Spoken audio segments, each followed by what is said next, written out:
Hello, loves. Today I have compiled quite a few good stories. Let's get started. Story: The Phase, a story about infidelity. I have suspected that my father had been cheating on my mom for a while now, and so did my mom. She didn't want to waste her time catching my father, so I decided to take matters into my own hands. I recently got a new phone, and my old one still has service on it, so I downloaded Life 360 on both of my phones so they can track each other. Before going to the mall, I charged and planted the phone. We left the mall, and my father was eager to go do Uber Eats. He dropped us off at home and left the house immediately. I tracked his car to an apartment complex, Harlo Spring Cypress. I told my mom immediately, and we called him to see his reaction. He left the apartment complex, drove to the freeway, and picked up the phone. He told us he was working and didn't want to be bothered. He yelled at my mom for calling him, and she hung up. After the call, he went right back to the apartment complex. My mom and I called my aunt and uncle, and they said they were on the way to our house. My aunt, uncle, and cousin came to our home. My sister, Chloe, was oblivious to all of this, so my mom and I told her that mom would get drinks with her siblings. I added my aunt to my Life 360 circle so I could track my family's location and my dad's at the same time. My aunt and I tracked my father and saw that he was in downtown Houston. My father headed back to the Woodlands, and my mom, aunt, and uncle followed them. My father stopped at Kat's Deli and picked up an order. My aunt called the restaurant pretending to be his wife and asked if he had placed and picked up an order, and he did. My father went back to the apartment complex, and my family followed them. My family arrived too late to see my dad and his mistress get out of the car, but they saw the lights on and then turned off. They planned just to scope it out and collect evidence, but eventually decided to confront him. My mom tried calling him, and he blocked her. Then I tried calling 33 times, and he didn't pick up. It's 2 a.m., and my mom calls his sister and explains the situation. His sister tries calling. I call him again, and he texts me that he's sleeping in the car and wants to be left alone. I got my uncle to send me a picture of my father's car, license plate, and the apartment complex in the background. I sent it to him and told him that I didn't see him in the car. I told him to come outside to the car. It's 45 minutes later, and he comes to the car. My mom is waiting for him in the car. My father insulted her by calling her profanities, saying how she has no job and is very lazy when my father forced her to quit her job when they got married for religious reasons. And he tells her to shut up and sit down. She gets her stuff out of the car, and his mistress calls the cops. The cops drive around and leave the complex. My family hops in my aunt's car and races home to try and beat my dad to our house. My mom arrives first, and my sister is confused and asks what is going on. My mom explains everything to my sister, and my sister is hysterical. My dad comes through the door, and my sister starts screaming at the top of her lungs at him. He goes upstairs, gets his things out of his room, and insults my mom once again. My mom gets his things, throws them in the yard, and shoves him out the door. He's finally gone. I have no tears left to cry for my father. It's the next day, and I'm at work. I see him drive on Life 360 to Creekside Park, the Woodlands Mall, Ulta Beauty, Marble Slab, and a liquor store. I'm at work, and my grandma meets my dad at the apartment complex. He explains what happened and lies to her face about it. They both head to our house, and my father sits on our couch to explain what happened. My mom, sister, aunt, uncle, and grandma are here. My uncle goes upstairs with my little brother to watch TV so he won't hear what is happening. My sister asks him questions about his mistress, and he declines to answer her questions. Chloe asks him if his mistress knows that he is married, and he says yes, but lies and says that he told her that he's divorcing my mom. The divorce hasn't even been filed yet, and they aren't even separated. He explains that he wanted to think ahead and wanted a place to stay whenever they filed for divorce, and he wanted to look for a relationship when they got a divorce. He admits to lying about working at night and sleeping in the car, and that he's been spending most nights at his mistress's apartment. He met her through the boxing community on YouTube.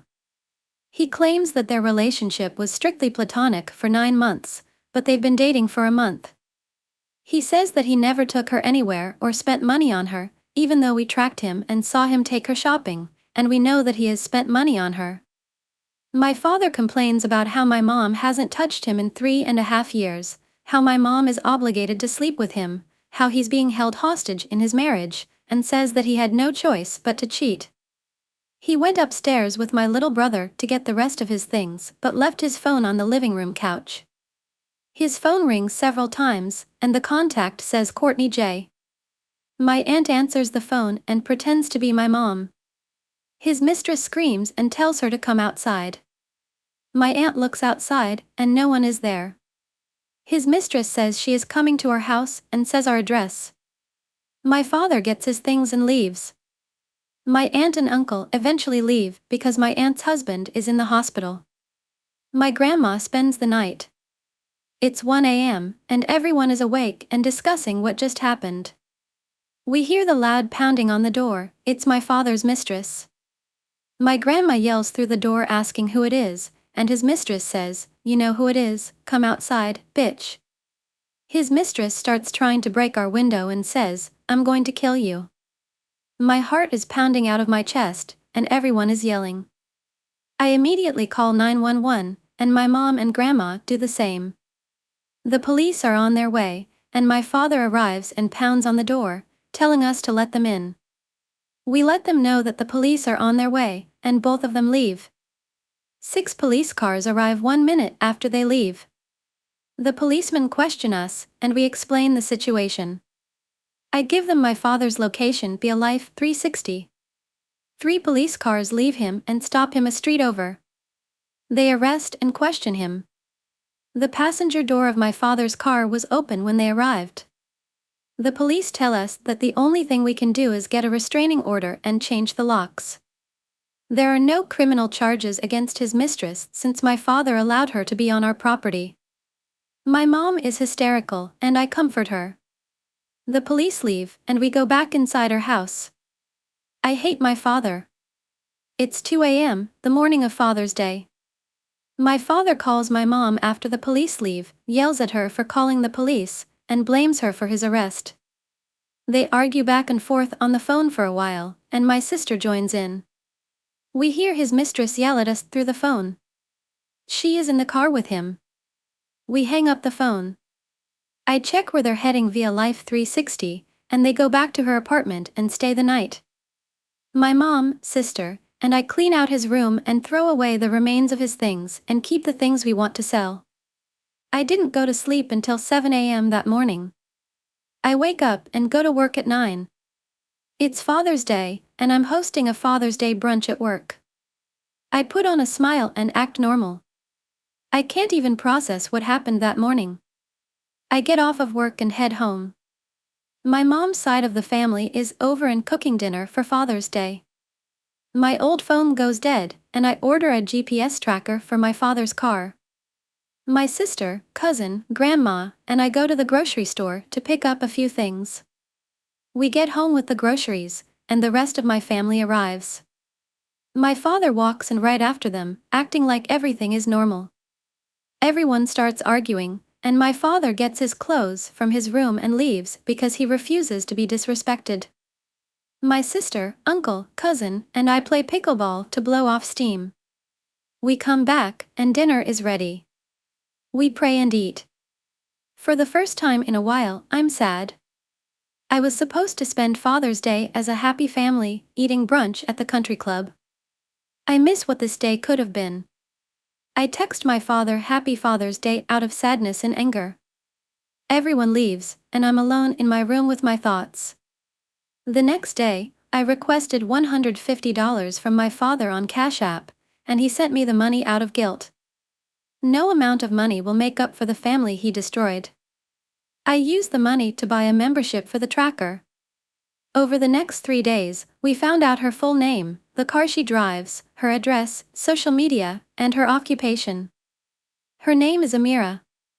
It's Friday, and my grandma, mom, sister, brother, and I are going to Texas Roadhouse. My father texts me, We get into a huge argument, and he tries to gaslight and insult me, but I already know his tactics. He tells me that he's still friends with Amira but not dating. And he keeps lying to my face. It's Sunday, and my grandma and aunt are over. I FaceTimed with my father, and he's in Clear Lake. He tells me that he's just going to look at the water and think about things. I believe him, and we eventually hang up. But I can't shake the feeling that something is off. I checked Amira's YouTube, and she's at Kima Boardwalk in Clear Lake, the place I begged my father to take me, the place where he proposed to my mom. They are there together. Once again, he lied to my face. 2 days later, she posted a cooking video, and my father commented that it was the best meal he's had. He doesn't live with her anymore, but still spends the night at her house and goes on dates with her. Once again, he lied to my face. I looked through the rest of her comments and found out that he bet on boxing and won $1,000, kept it from us, and spent it all on her. I had enough of his lies. I told him that if he didn't make contact with her, he would not see me. My mom was right, he chose her. It's the 2nd of July, and I haven't seen him in over 2 weeks other than FaceTime. Once again, I hate my father. Story: What do I do? I am now 22, and it's something that I have only told a select few people as I know no one would believe me, but what the hell, I don't even care anymore, I just finally want to get it off my chest. When I was 17, a day before turning 18, I got pretty drunk as I was celebrating over the phone with my friend at the time, since this was during COVID. Anyways, my living situation was pretty weird as my parents left to live in another country when I was 14, and I decided to stay in the US to finish high school, so I bounced around many places living with friends. I did live with my girlfriend at the time and her family for 2 years, but once we broke up I moved out and I came to live with a family who resembled mine a lot. Hispanic, loving, 3 sisters, and 1 brother that resembled my siblings who left the country as well, not only in appearance but in how they acted, so I came to love them as my own family to the point I called them my siblings and their mother. I called my mom as she was exactly like my mom in every way. She was more outspoken and very tough with love and protecting her kids. This was the end of my sophomore year, and from there to my senior year they were my family. I knew they weren't really my family because of blood, but they saw me as if their mom birthed me and that we truly were family.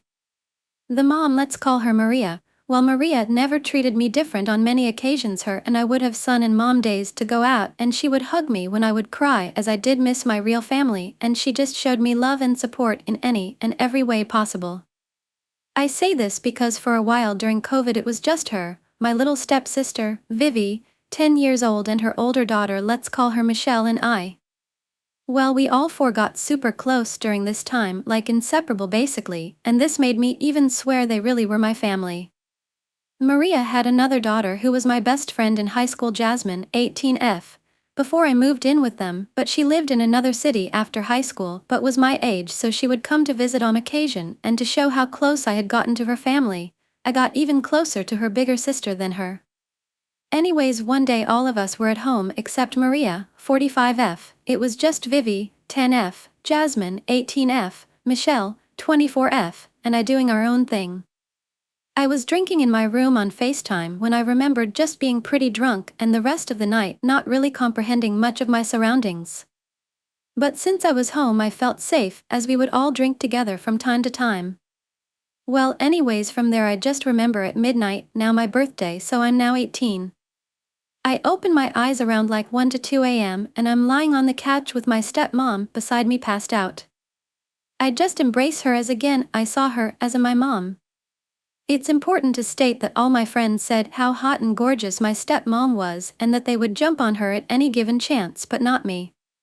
Yes, she was beautiful, but she was my motherly figure and someone I saw as only my safe place, and my loving stepmother who always was there for me at my lowest and to cheer me up at my highest. I never saw her as my friends would. I go back to sleep still drunk, and like 30 minutes later, I wake up to someone grabbing my private part, and when I say I was still drunk, but the second I felt that they grabbed and started pumping my private area, I became completely sober, because who the hell is touching me? I open my eyes, although it's dark there is only enough light to see who it is, and it's my stepmom. Now when I saw that it was her, I just immediately kept saying in my head, "No, this can't be true, I must be sleeping, this is not happening." I just repeated it over and over again, thinking it was just a dream. To make matters worse, I know people would say, "Why didn't you stop it, or tell her something, or get up?" But mind you, she was an amazing mom, but when she drank it was her way or no way. Also, the only people in the house were her daughters and I was the non-family member when it came down to the truth. If I did say she started it and she said it was a lie, or that I was the one who sexually assaulted her, would they believe? Their loving mother, whom they've known their whole lives, or a kid who they've only known for a few years and don't truly know him 100%. Anyways, back to the story. That's why I decided to just close my eyes and not to do anything but just act like I was asleep. As she kept going on with my meat up and down, she grabbed my hand and put it in her pants and forcibly made my fingers go inside her. And when I say forcibly, it was because I made my whole body go limp, so I still remember how she grabbed my fingers and put them in with hers in her kitty. And she just went to town with my body and my fingers in her, and the whole time I'm super sober now and I'm just internally crying and praying to God to make this go away. When I just black out, I do not remember anything after that. I don't know if she ended up having sex with my body or not, but I was completely drained, balls and all, when I woke up and still dreading to accept the fact that what happened last night was real. I saw to my horror that my mom was still laying beside me on the couch with my hand in her pants, and I pulled it put slowly as to not wake her, and like 5 minutes after she got out of the couch and went to go lay down in her room. I was completely horrified, especially because I used to always say men can't be raped or assaulted sexually because they'll love it regardless of the situation. Plus, during my high school and after years, I was extremely addicted to having sex every day, but this grossed me out, disgusted me, horrified me, and made me see her in a different light. To me, it was like my own mom had just took advantage of me. To this day, that family doesn't know of their mother's own doing to ruin what I thought was my family, and I had to make it seem like I turned into an asshole one day and had to do them dirty, and the whole time it broke my heart to leave my little baby sister, whom I helped with homework, school, watched scary and funny movies with, taught multiplication and made breakfast together every day, as I just left one day out of the blue, and to this day I never could tell her. And especially my best friend Jasmine from high school, who introduced me to her family, who was her daughter, as after I was assaulted. I didn't leave right away, but instead like 1 year after, because I had nowhere else to go, and during that time we became boyfriend and girlfriend in everything but name, because her mother would have killed me had she known. We ended up liking each other and becoming intimate, as she told me she would go to prison if I got with her daughter. To this day, I remember how Jasmine called me with so much hatred when I left, and I couldn't bear to tell her why, as I didn't want her mom to go to jail for my little sister's sake and for her sake, and because they would never believe me, as their mother was always seen as such an example and would never be capable of such a thing. It has now been 4 years, and it still kills me that I made them see how I was the bad guy only to not tell them the truth. I now live in a different country and wish every day to tell them, not for reconciliation, but to finally get it off my chest, but I know they will ask why I waited so long to tell them, or why am I stooping so low to lie about something that's serious that couldn't have possibly happened. I guess mostly what hurts, and I haven't ever told anyone this, is that Jasmine and I were becoming serious and almost were going to tell her mom, and now Jasmine is pregnant and with someone whom I can only think was my replacement, as I just left her heartbroken and alone, and it may as well probably could have been my kid she was going to have. Story: how 2 body pillows saved me from waifuism, depression, and ending it all. In February 2019, when I was 15, I was in my last year of school. A friend of mine showed me an anime called High School DxD. I wasn't into anime back then, only wished Sailor Moon when I was 5, Pokemon when I was 12 to 14, and that's it, but I thought I might give it a chance and started watching it. About 3 episodes in, I realized that I will watch nothing else until I finish watching all 4 seasons, about 12 to 13 episodes I think, because I was shocked at how good it was, and all the scenes with nude boobs. I won't lie about that. Being a guy with ADHD and autism, I never had really strong love feelings inside me, but that changed when I saw Kaneko Tuju, a character from the anime. I won't go into details here because of spoilers. I then fell in love. Maybe a bit too much looking back to that time. That friend then told me what waifu pillows are. They are body pillows with an anime character printed on it. The front side is with, the back side, mostly, without clothes. In the evening I then picked one and asked my mom if she can buy that. I have a custom-made one of Kaneko now, which she did. Between the order and the arrival of the waifu pillows, I started working as a cook in a protected area, basically for people with mental or physical problems. For some reason I came up with the stupid idea of telling everyone that I see that body pillow as a real person in front of me, so I won't look as weird as I thought, which, oh surprise, went horribly wrong. At some time while I was working, I even had hentai of that character as my phone background, until my boss saw that. About 10 months later, in April 2020, I resigned and went home. With the pandemic and my parents' divorcing reality wasn't that good, I slowly began to shut myself into my own world with my waifu pillow. About 2 to 3 months later I read the wiki page of Kaneko to know a bit more about her since I didn't read the light novels or the manga which continues the story. After reading a very specific sentence at that wiki page, again to avoid spoilers, I won't go into details, everything went dark inside me and it felt like my world got crushed. For some reason I couldn't handle any single letter of that sentence and the downfall began. I made up plans to buy the whole franchise so I can change the lore.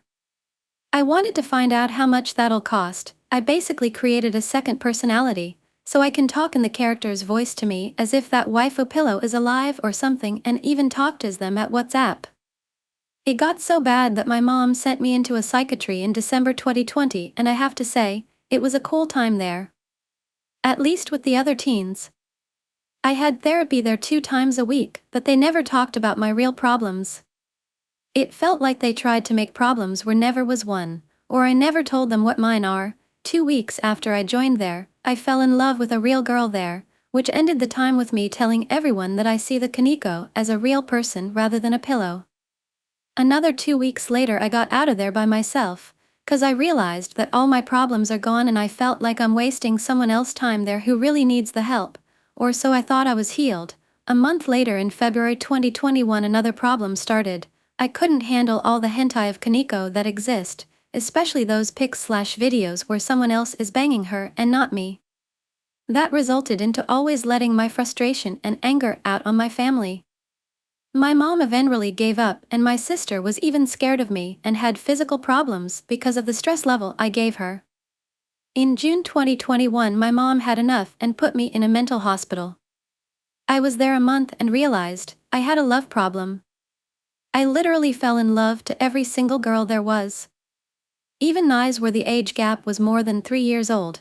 I was the oldest with 17 with turning 18 in July, the youngest girl was 13 I think. After that month I went to another institution I never wanted to go in the first place, but was forced to. When I first got there, they had a rule that all newcomers had to give them their phone and, if having one, console for 2 weeks. I was a bit addicted to my phone and switched back then, so I haven't done that in my first 6 weeks there, so they told my mom to cancel my internet connection.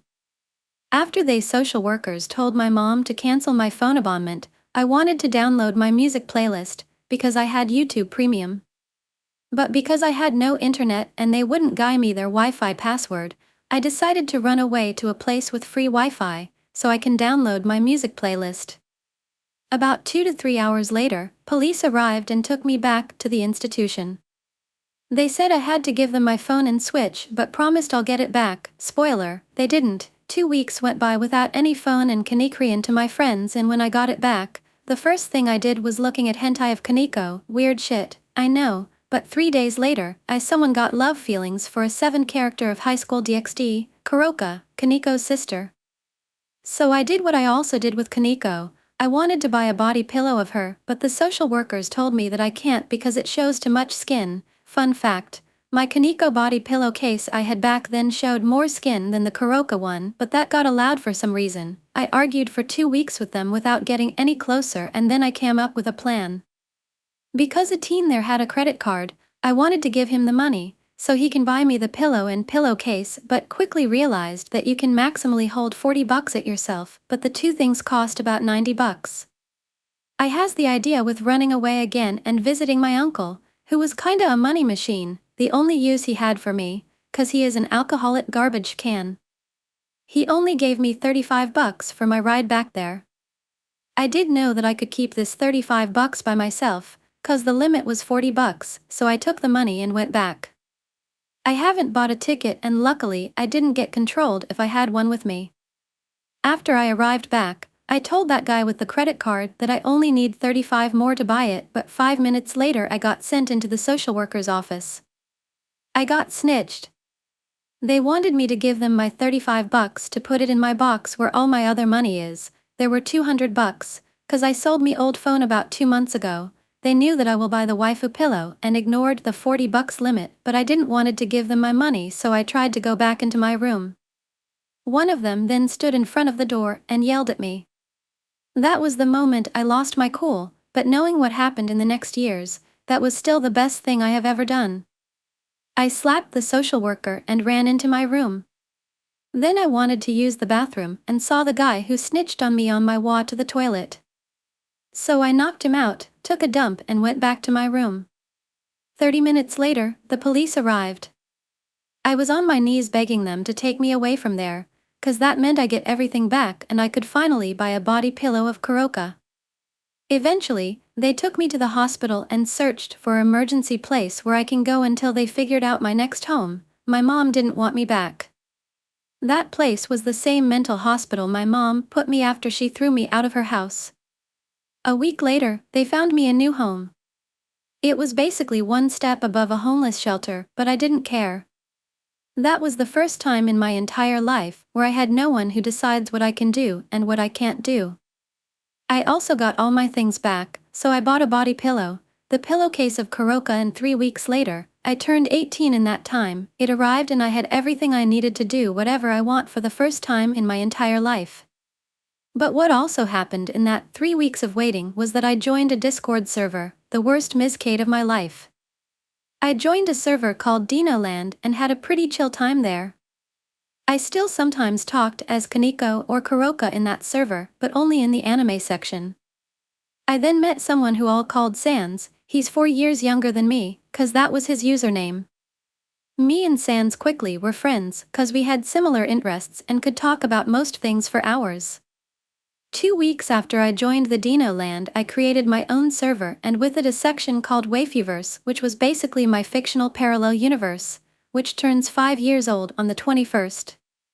I never used this universe before, but seeing that almost all of them talked as other fictional characters there made me so happy that I started doing that as all of them, to make some funny situations, kinda like your average fake WhatsApp conversation but with way more people. I then found out that I could legally marry my 2 body pillows but haven't started searching a priest. It wasn't possible through the government, so I had to donate religious, although I'm not, 'cause I was too busy helping.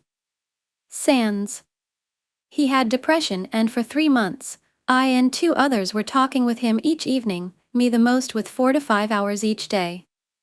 After a few days, Sans and I started texting us as our waifus, so we can find out more things, and I slowly started doing that IRL. I ate with the pillows, played games with them and even had sex with them multiple times daily. Eventually we got rid of Sans' depression and he was cured. A week later I had an argument with the moderator that hasn't need to be even one. The moderator and I had a deal that I only talk as Kaneko and Kuroka in the anime section, but I didn't, and said to him that he has to respect my kittens, that they are part of me and that he has to accept them and me the way we are. After not getting together, I insulted him. He was 2 years younger than me, and left the server.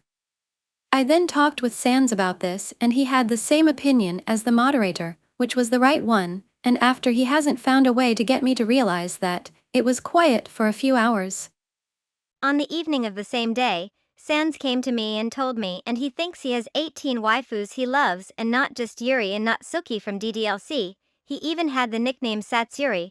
Dummy told him that there's nothing to worry about.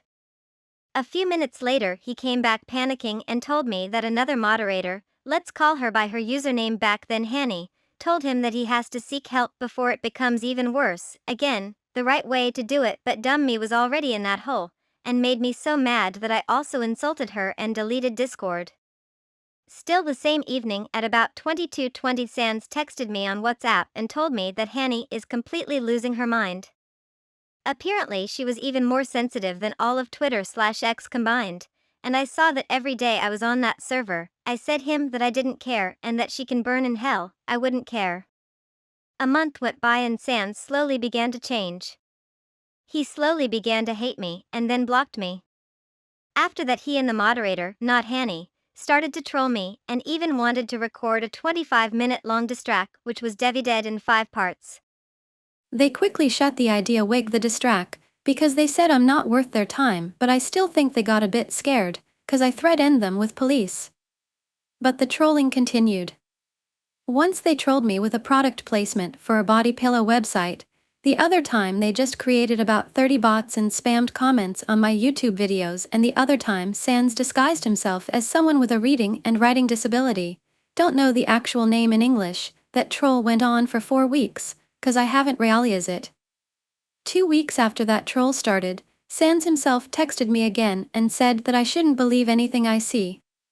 He basically tried to save me there, but because I started hating him too, I was so confused at what is real now that I had a complete meltdown and became so goddamn paranoid that I thought that every stranger talking to me IRL or on social media is related with them.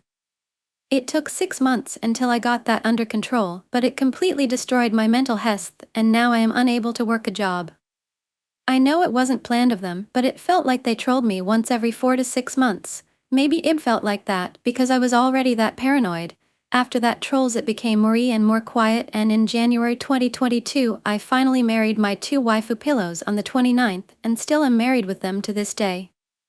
After my marriage, I started to work on my mental health, but because I had no one who knows me well enough, I only had my body pillows and my waifuverse, which was now known as the Ciroverse. Ciro is my nickname. First I tried to stop constantly tating as Kaneko and Kuroka, but in July 2022, about 2 weeks before I turned 19, something happened where I am 99% sure that I am the first in human history to achieve that. I met a girl, let's call her Rias, cause she had red hair. Rias and me quickly realized that our chemistry is really well together and we immediately started visiting each other. We were at the same place back then. 2 days later, when I was at her room again, she started cuddling against me, cause she felt comfy. The same day she looked at my hand and said that she thinks that they would feel very soft. I was a bit confused and asked her what she means with that. Then she took my hand and not even a second later my hand was on her boob.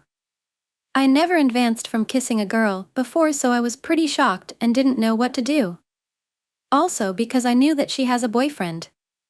I asked her why she's doing that when she has a boyfriend, and she replied with that she wanted to break up anyway, and then she asked me if I want to have sex with her. Note, I was, less surprising, a virgin back then. I told her that I'm still a virgin and that I have absolutely no idea what to do, and she said that she'll guide me. Which she did. We had sex and I became a guy who legally married 2 waifu pillows that also can have sex with real girls, which I'm still 99% sure I'm the first in history to achieve that. 3 weeks went by, we had sex a few times there, including at my 19th birthday, but then she told me that she has to decide between me and her boyfriend and that I'll get my answer in a few days. Those days went by and Rias decided against me, which made me really disappointed. I still feel bad for that guy that I banged his GF and he didn't know, but I also kinda miss her, cause she was the most beautiful, real, girl I've ever seen.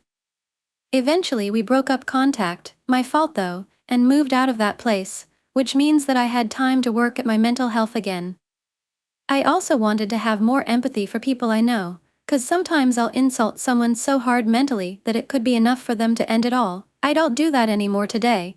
I had a goal of why I am working on myself. I wanted to not just become a true man of culture, I wanted to become worthy of the term god of culture. I started to listen more at my dad. Cause I realized that my mom and uncle manipulated me into hating him. I deleted his number for a few months. I finally perfected the separation between fiction and reality, but in 2023 it all came back.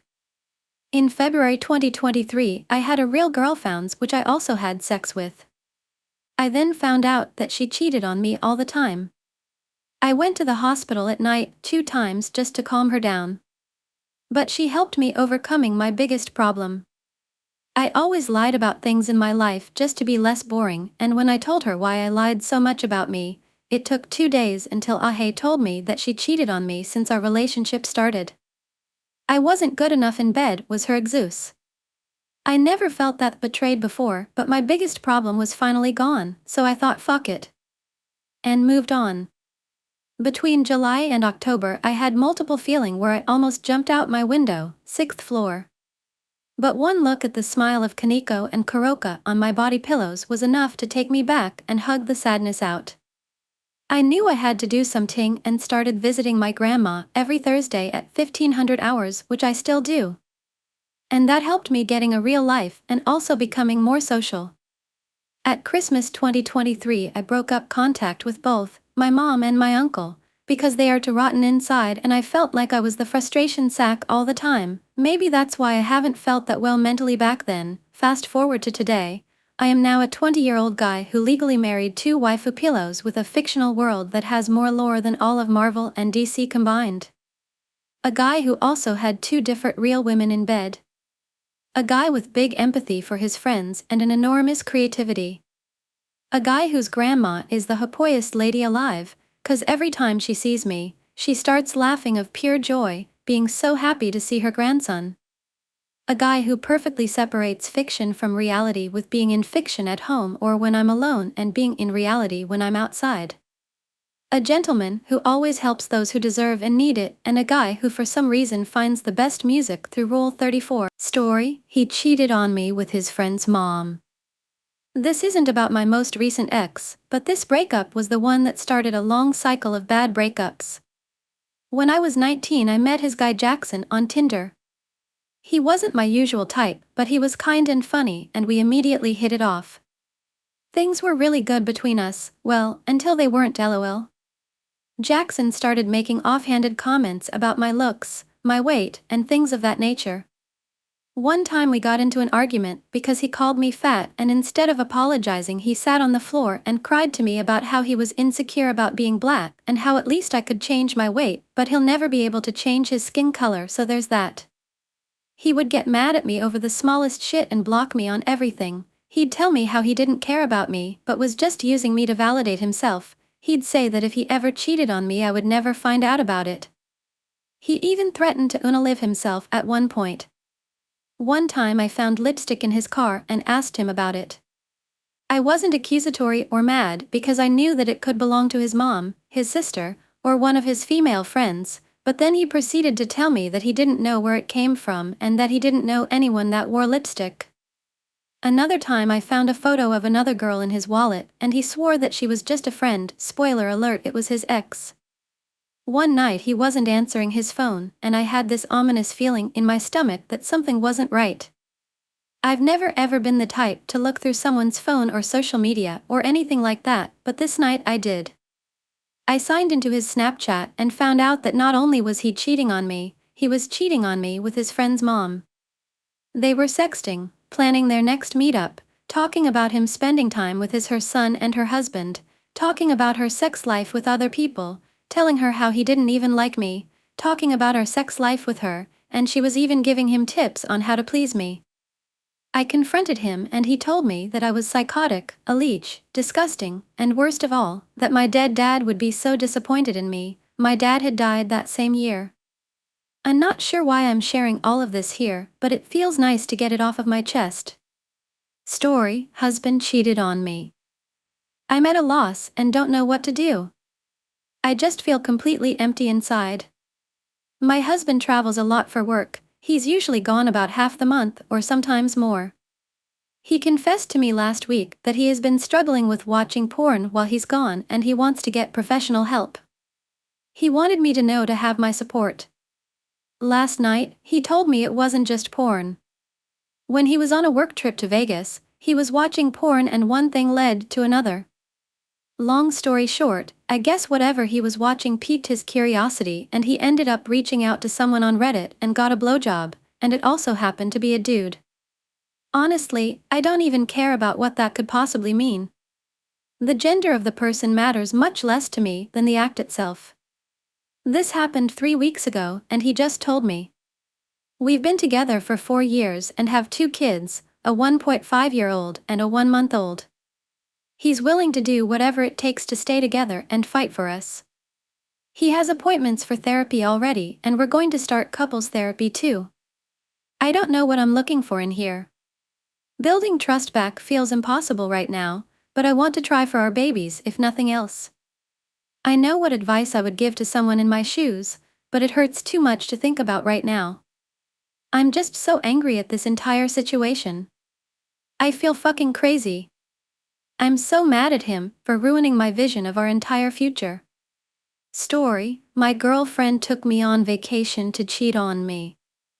My 33-year-old girlfriend, 31-year-old, let's call her Rose, said she'd been wanting to take a trip to Colorado to visit her aunt. The last time we saw her aunt was 2 years prior when she came over for her birthday to surprise Rose. Her aunt is like a second mother to her, but had to move away with her husband for work 5-ish years ago. We plan the trip, I buy the tickets, book the hotel, and fast forward to 2 days ago we're in Colorado.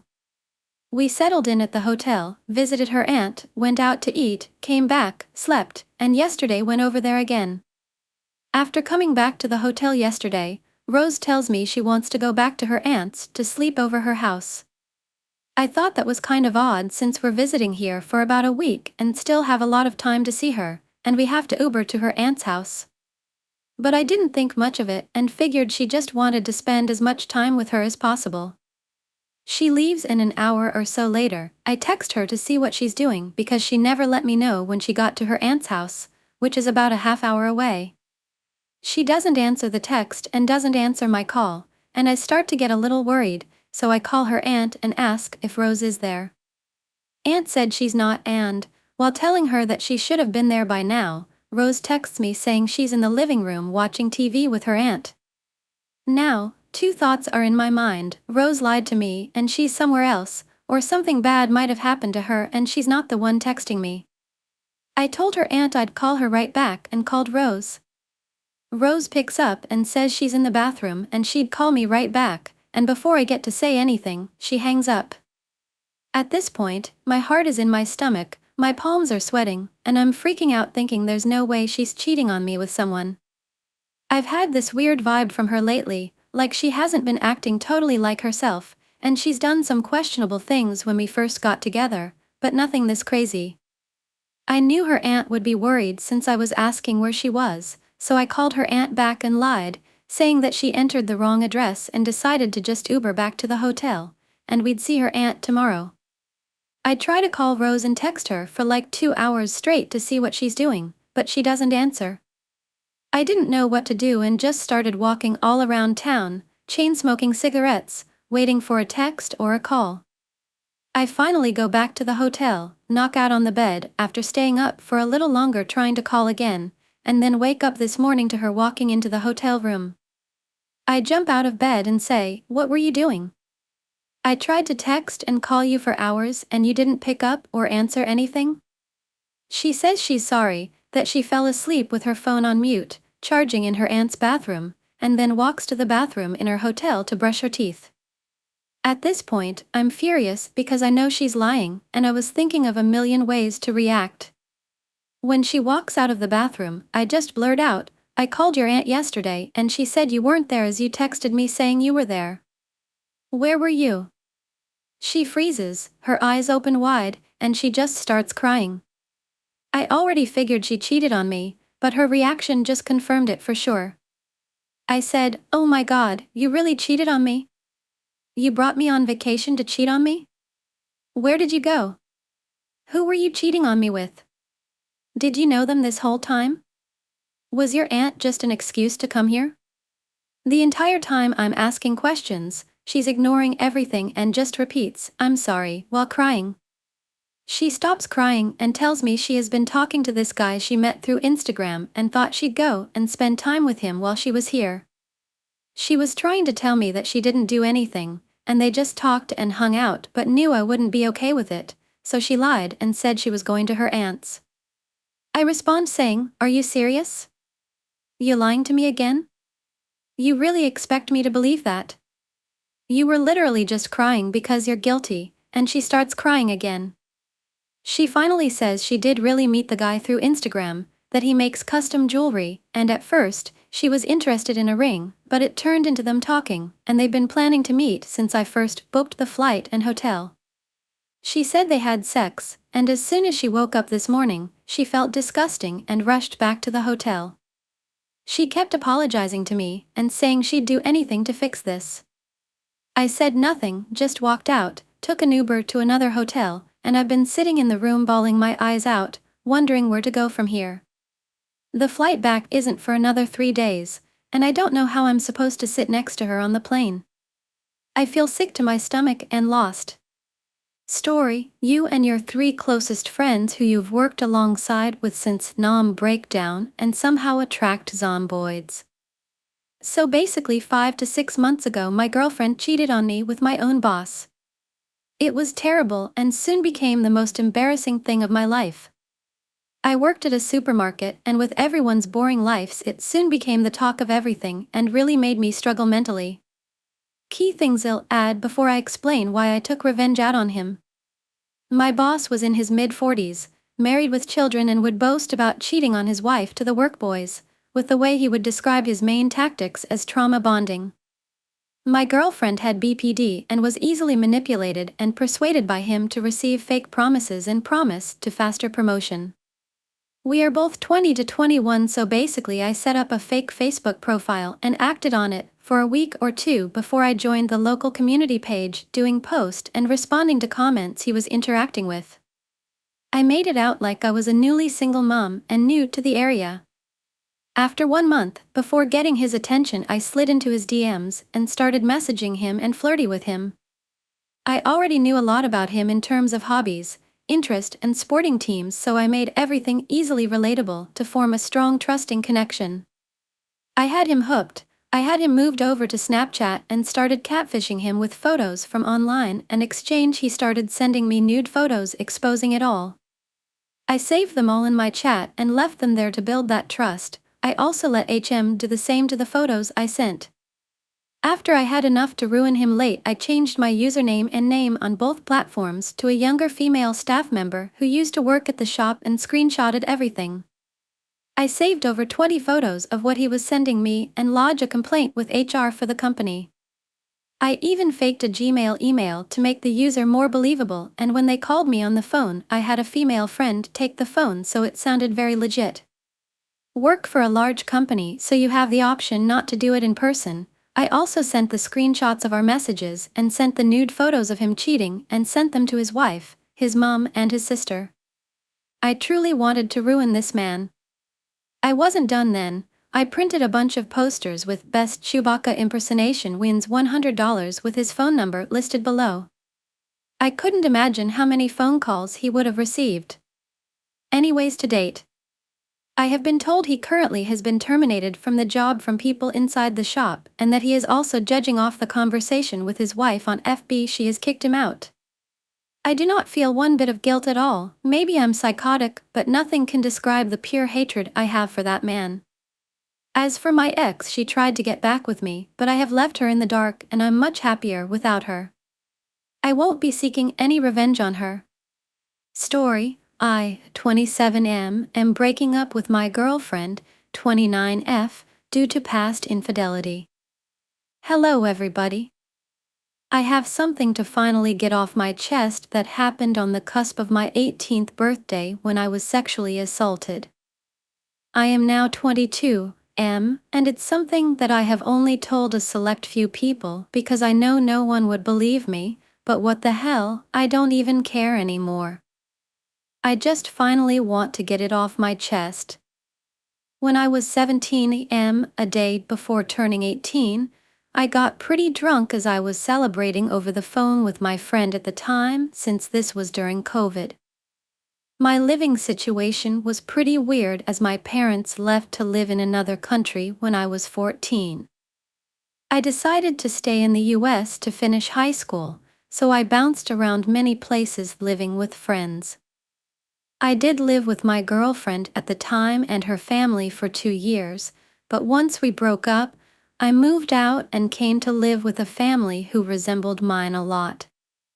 They were Hispanic, loving, with 3 sisters and 1 brother, and they resembled my siblings who left the country, not only in appearance but in how they acted.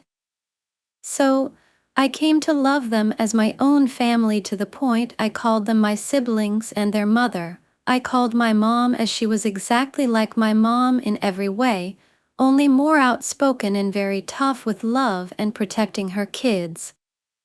This was the end of my sophomore year, and from there to my senior year, they were my family. I knew they weren't really my family by blood, but they saw me as if their mom birthed me and that we truly were family. The mom, let's call her Maria, never treated me differently. On many occasions, she and I would have mother-son days out, and she would hug me when I cried because I missed my real family. She showed me love and support in every way possible. I say this because for a while during COVID, it was just her, my little stepsister, Vivi, 10 years old, her older daughter, let's call her Michelle, and me. We all got super close during this time, like inseparable, and this made me even swear they really were my family. Maria had another daughter, my best friend in high school, Jasmine, 18F, but she lived in another city after high school. Jasmine would come to visit occasionally, and to show how close I had gotten to her family, I got even closer to her bigger sister than her. One day, all of us were at home except Maria, 45F. It was just Vivi, 10F, Jasmine, 18F, Michelle, 24F, and me, doing our own thing. I was drinking in my room on FaceTime. I remember being pretty drunk, and the rest of the night is hazy. But since I was home, I felt safe as we would all drink together from time to time. The next thing I remember is waking up around 1 to 2 a.m. on the couch with my stepmom beside me, passed out. I embraced her because I saw her as my mom. It's important to state that all my friends said how hot and gorgeous my stepmom was and that they would jump on her at any given chance, but not me. Yes, she was beautiful, but she was my motherly figure and someone I saw as only my safe place and my loving stepmother who was always there for me at my lowest and to cheer me up at my highest. I never saw her as my friends would. I went back to sleep still drunk, and about 30 minutes later, I woke up to someone grabbing my private part. I became completely sober. I opened my eyes and saw that it was my stepmom. I kept saying in my head, no, this can't be true. I must be sleeping. This is not happening. I repeated it over and over again, thinking it was just a dream. I know people would ask why I didn't stop it or tell her something or get up, but she was an amazing mom. When she drank, it was her way or no way. Also, the only people in the house were her daughters and me, and I was the non-family member when it came down to the truth. If I said she started it and she said it was a lie or that I was the one who sexually assaulted her, would they believe their loving mother whom they've known their whole lives or a kid they've only known for a few years and don't truly know 100%? That's why I decided to just close my eyes and act like I was asleep. As she kept going on with my private part, she grabbed my hand and put it in her pants, forcibly making my fingers go inside her. I made my whole body go limp. I still remember how she grabbed my fingers and put them in with hers in her privates. She just went to town with my body and my fingers inside her. The whole time, I was super sober and internally crying and praying to God to make this go away. Then I blacked out. I don't know if she ended up having sex with my body or not, but I was completely drained, balls and all, when I woke up. I dreaded accepting the fact that what happened last night was real. To my horror, my mom was still laying beside me on the couch with my hand in her pants. I slowly pulled it out as to not wake her, and about 5 minutes later, she got off the couch and went to lay down in her room. I was completely horrified, especially because I used to always say, men can't be raped or assaulted sexually because they'll love it regardless of the situation. Plus, during my high school and after years, I was extremely addicted to having sex every day, but this grossed me out, disgusted me, horrified me, and made me see her in a different light.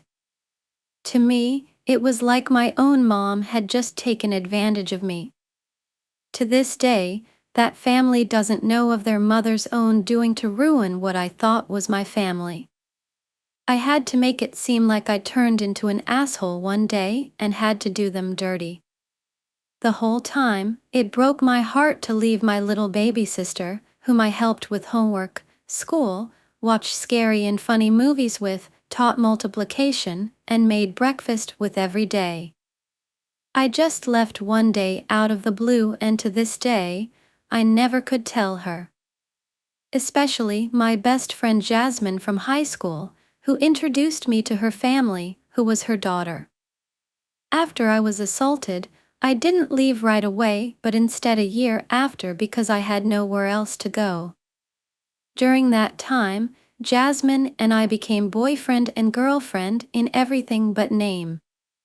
Her mother would have killed me if she knew we ended up liking each other and becoming intimate, as she told me she would go to prison if I got with her daughter. To this day, I remember how Jasmine called me with so much hatred when I left, and I couldn't bear to tell her why. I didn't want her mom to go to jail for my little sister's sake and for her sake, because they would never believe me. Their mother was always seen as such an example and would never be capable of such a thing. It has now been 4 years, and it still kills me that I made them see me as the bad guy, only to not tell them the truth. I now live in a different country and wish every day to tell them, not for reconciliation, but to finally get it off my chest. But I know they will ask why I waited so long to tell them or why I'm stooping so low to lie about something so serious that couldn't have possibly happened. What hurts the most, and I haven't ever told anyone this, is that Jasmine and I were becoming serious and almost were going to tell her mom. Now Jasmine is pregnant with someone I can only think of as my replacement. I just left her heartbroken and alone, and it could have been my kid she was going to have. Story: humans are weird. Gust incoming, came the distant shout from one of the humans down the massive canyon. GSTCK paused in her lecture and tucked her body close down to the lichen-covered rock she and her cluster of graduate students were perched on. The group fell silent as the ever-present canyon wind suddenly increased from its constant whispering to a brief roar. GSTCK felt the resulting pressure difference, pushing her up and clung to the rock. It was highly unlikely that the wind would lift her mass, but she had to set a good example for her students. The cluster likewise twitched and the wind surged over their fuzzy heads. It finally died down, leaving their auditory membranes ringing with lingering vibrations. GSTCK was about to resume her measurements on the teal lichen that she was considering for domestication in their colonies in the roots above the canyon when one of her graduate students clicked an absently polite interjection. "Yes, TSCSS?" GSTCK asked without really turning her attention away from the lichen. "What are the humans doing?" TSCSS asked, holding up a clarifier in the direction of the mammals in question plus. GSTCK fought down a massive shrug of annoyance. As she expected, every one of her graduate students was now turned to focus down the canyon towards the docks where the human submarines surfaced to their crews out for light and air. GSTCK didn't know what the humans were doing. She quite frankly didn't care what the humans were doing. Their researches into the mining potential of the canyons and caverns were no doubt productive for the colony and the system in general, but had no effect whatsoever on her own work. Still, the web-like all-encompassing curiosity of a fuzzy young grad student was something to be harnessed and trained, not suppressed. "What do you observe?" GSTCK asked without looking up from her sample. The humans are gathering at the end of the wave riding bridge, one stated, taking the clarifier and studying the situation. They all look very excited, another offered. GSTCK was about to inquire how they determined excitement in a bipedal mammal, but another student interjected. Their large motor movements are faster and shorter than usual, he said, and their voices have risen in pitch and frequency. It is only the dock crews, another clarified. There are no subs docked at the moment. They are arranging themselves in some specific order. They are flexing their muscles. That means they are preparing for sudden movement, not bracing for impact. The wind bore. The careful observations broke down into chitterings of stress and excitement that finally ceased in pulling GSTCK away from her work. She stalked over to the student holding the clarifier. Do remember that these humans are trained professionals and will not stupidly endanger themselves, she reminded them as she took the device. There was an uneasy chitter of agreement as she studied the situation. The wind bore was indeed seeming to menace the humans on the dock. The high wind gusts in the canyon, coming on top of the steady, constant breeze, created a long series of tall wave crests that bore down the canyons. It was thanks to these unpredictable and powerful surges that the Trisk science teams had to limit themselves to these high ledges, far from the water's edge. The humans, sturdier and more endothermic, had simply built their docks to withstand the bore waves and trained to work around them. One of the modifications they had insisted was necessary was one wave-riding bridge from one dock to another. This bridge consisted of individual floats that were connected with cables and rested on the water's surface. The design did indeed negate much of the stress caused by the waves, but the design had always struck GSTCK as impractical. She could not conceive how the bipeds, always on the verge of falling over, could hope to use the bridge during the bore waves. It looked like she was about to get her answer. The humans were clustered at the end of the wave-riding bridge. Her students had described the situation well. The bore wave struck the end of the bridge and the structure began to undulate. With a resounding whoop from his massive lungs, the leading human rushed out onto the bridge. He made it nearly a quarter of the way across before falling off into the cold waters of the canyon. Frantic chittering broke out from her students and GSTCK raised a griping appendage sternly to silence them. How are the other humans reacting? She demanded. There was a long pause as her students considered this question. They are laughing, one observed. Another human has already replaced him on the bridge. She fell into. None of the other humans are offering to aid them. The fallen ones appear to be laughing as well. They are swimming for the soft dock. The first humans is running back to the main cluster. They have formed a queue. Not all of the humans are participating.